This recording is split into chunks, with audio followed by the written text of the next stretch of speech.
In the shadow of the third anniversary of the Marikana shootings, 336 injured Marikana miners will file claims worth over 1 billion rand. That's a civil claim process.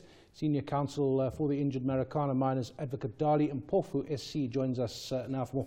Evening to you, Dali. There's a lot of issues here, but we have to take a bit at a time, as always. First of all, let's just look at that report, the Farlam report, which took ages to come out, and what it says and what the response has been politically and administratively. Perhaps your view at that from the perspective that you're representing, and then we'll talk about the civil claim. Yes, thank you, Jess. Yes, that's quite important. Everyone put their hopes on the Marikana Commission, given that it took 3 years to complete, a total of 300 days indeed. Unfortunately, the response generally has been one of disappointment, at least from the people that I represent. And that was expressed very sharply when we consulted with them in reaction. And so one of the things that we have been instructed to do is to challenge the outcome of that report and have it reviewed in a court of law. But because of the deadlines in relation to the civil claims, we've had to prioritize that because for the judicial review, we would have another 6 months. Just pause on the civil claim for the moment. Perhaps it's not so much the report as the lack of or the kind of response that there has been politically to the report. Absolutely. Well, that too, even the little that the report did point to has not been actioned really. If you'll remember, one of the people who were figured were the National Commissioner. And instead of action being taken, she was asked to respond and given a deadline at the end of July. August, was it? Of July, yes, which she has given. And the sad truth is that she's still there. She's still our commissioner. She hasn't been suspended. We don't know what's going to happen.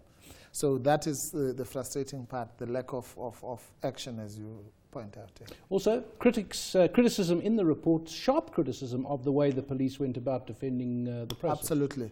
No, in fairness, yes, the report did deal with the deficiencies in the police plan. Our criticism was that it didn't go far enough into the underlying causes. But yes, there's no doubt that the police plan and how it was executed was severely criticized. All right, let's look. Sometimes when the criminal law doesn't work or takes too long, a separate civil process can be put in place. Tell us the essence of that. Yes, well, that involves essentially the claims that will be made by there was one group of the dependents of those who were deceased that a separate group of people are acting for. I act for the injured ones, those who survived. And the injuries range from minor injuries to quite severe injuries indeed. What kind of injury are we talking about? I think the worst I can think of is there's a guy who still has a bullet lodged on his head. Who still is immobile, can't walk properly, talks in a slurry fashion.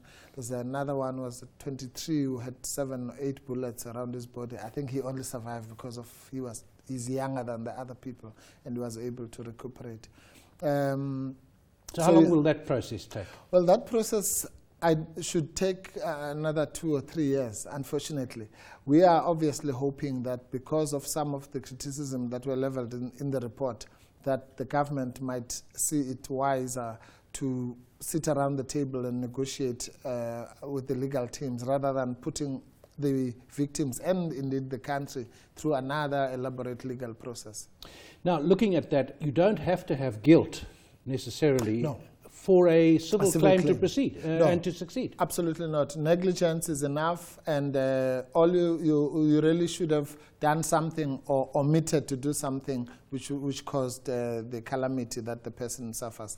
Unlike in a criminal process where you have to have intent, for example, if it's murder, you would have had to have intent to kill the person, which is a different type of process. There are a number of people against whom we will lay criminal charges, but for now we're concentrating on the civil claims, which is just the compensation element. Obviously you're going to push this, that's your job as the representative. What chances would you say you have of succeeding here?